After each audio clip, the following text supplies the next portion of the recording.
Sungguh luar biasa, inilah aroma hebat Kiai Asad Syamsul Arifin dalam melawan penjajah Belanda.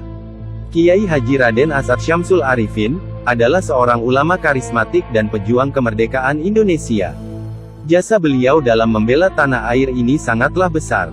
Atas jasa serta perjuangan beliau, maka pada tanggal 9 November tahun 2016, Presiden Joko Widodo lantas menganugerahi Kiai Asad dengan gelar Pahlawan Nasional Indonesia.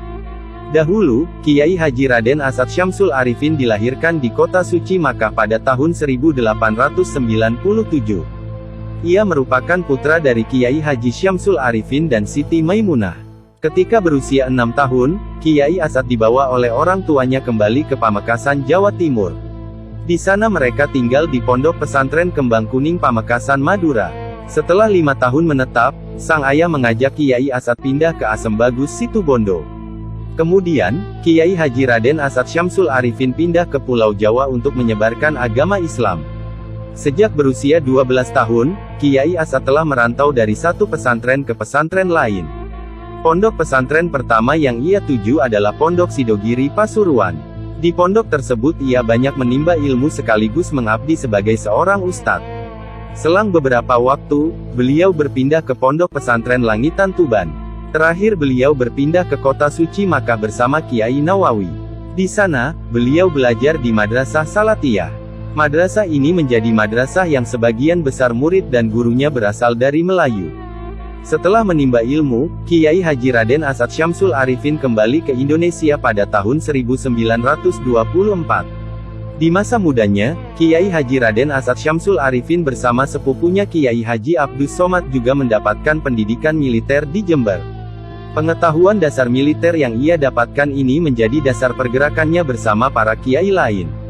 Kiai Haji Raden Asad Syamsul Arifin menjadi sosok yang disegani di Laskar Sabilillah, Hizbullah, dan Barisan Pelopor.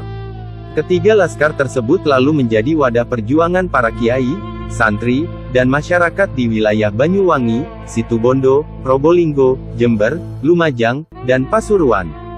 Dalam perjuangannya, Kiai Haji Raden Asad Syamsul Arifin juga turut terlibat langsung dalam upaya mengusir para penjajah dari Jawa Timur. Selain sebagai pejuang, beliau juga adalah seorang ulama besar sekaligus tokoh dari organisasi Islam Nahdlatul Ulama. Jabatan terakhir yang beliau emban dalam Nahdlatul Ulama adalah sebagai Dewan Penasihat Pengurus Besar. Pada tahun 1920, Kiai Haji Raden Asad Syamsul Arifin mendongkrak semangat perjuangan dan dakwah Islam melalui Barisan Pelopor. Barisan Pelopor adalah wadah dalam membina mantan bandit di pesantren Sukorejo untuk dakwah dan perjuangan. Para ulama dan kiai tempo dulu, tidak semata memiliki pengetahuan agama yang mendalam. Hal lain yang juga dikuasai adalah kejadian luar biasa yang tidak dimiliki orang kebanyakan. Kelebihan itu dapat dijadikan sebagai sarana untuk menarik kalangan lain sehingga menjadi satu barisan dalam perjuangan agama. Berikut adalah karomah luar biasa Kiai Haji Raden Syamsul Arifin. Dikisahkan, pada zaman dahulu, murid-murid Kiai Asad itu banyak yang dari kaum Bromocora atau preman. Sehingga, beliau pun banyak juga mendalami ilmu bela diri. Pernah para santri beliau dibekali sebilah pedang serta celurit dan disuruh saling membacok. Tetapi, tebasan pedang dan celurit itu tidak ada yang mencederai mereka. Sebagian murid yang lain, ada yang diuji melompat dari pohon kelapa yang tinggi dan ternyata badannya tetap utuh serta segar bugar. Yang ajaib adalah saat antara para murid itu mampu menjatuhkan puluhan buah kelapa hanya dengan sekali pandang. Tidak hanya itu, kemasyhuran karomah Kiai Asad juga terbukti pada saat perang kemerdekaan. Pada saat perang gerilya, beberapa pejuang tampak membawa pasir.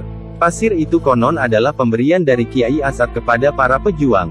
Pasir tersebut kemudian ditaburkan ke kacang hijau di dekat markas tentara atau jalan yang akan banyak dilewati tentara Belanda. Kemudian, suatu keajaiban aneh terjadi. Puluhan tentara Belanda yang bersenjata lengkap itu tiba-tiba lari terbirit-birit ketakutan sambil meninggalkan senjatanya. Mungkin mereka mengira suara pasir itu adalah suara dentuman senjata api. Setelah tentara penjajah kocar-kacir pergi, para pejuang pun lalu memungut satu persatu senjata yang ditinggal tentara Belanda. Selain kisah tadi, Kiai Asad juga memiliki karomah lain yang tak kalah mengagumkan. Dikisahkan, dahulu pada saat pesawat penjajah mencari pesantren Kiai Asad Syamsul Arifin, beliau lantas menyembunyikan pesantrennya dengan wasilah songkok atau peci beliau di halaman pondok pesantren. Beliau juga menyuruh santrinya untuk memagari pesantren dengan benang. Songkok dan benang tersebut sebelumnya oleh Kiai Asad sudah dibacakan hizib.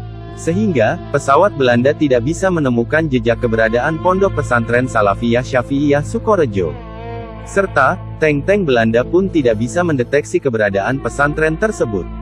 Pada hari berikutnya, Kiai Asad menyuruh santrinya meletakkan songkoknya di dalam hutan, kemudian santri tersebut membawa songkok Kiai yang kemudian meletakkannya di hutan sesuai perintah Kiai Asad. Selang beberapa saat, pesawat terbang Belanda kembali melacak keberadaan pesantren Kiai Asad, kemudian mereka melihat bangunan pondok pesantren di tengah-tengah hutan tersebut.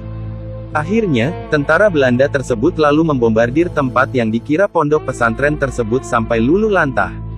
Di keesokan harinya, seorang santri diperintah oleh Kiai Asad untuk mengambil songkoknya yang kemarin diletakkan di tengah hutan.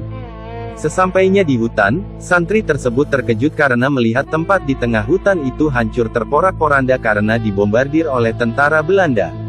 Santri tersebut lalu tambah heran lagi melihat songkok Kiai Asad yang ternyata masih utuh tanpa rusak sedikit pun. Bahkan, di hutan sebelah barat pondok pesantren Salafiyah Syafi'iyah Sukorejo terdapat jejak bangkai tank militer Belanda yang sudah terkubur tanah. Melihat sedikit dari kisah ini, kita dapat belajar dari para ulama dan kiai dalam mendirikan bangsa ini. Tidak hanya berbekal akal, pikiran, dan kekuatan fisik, namun juga dibekali dengan hizib mujahadah, tarekat, berzikir, dan wirid kepada Allah Subhanahu wa Ta'ala.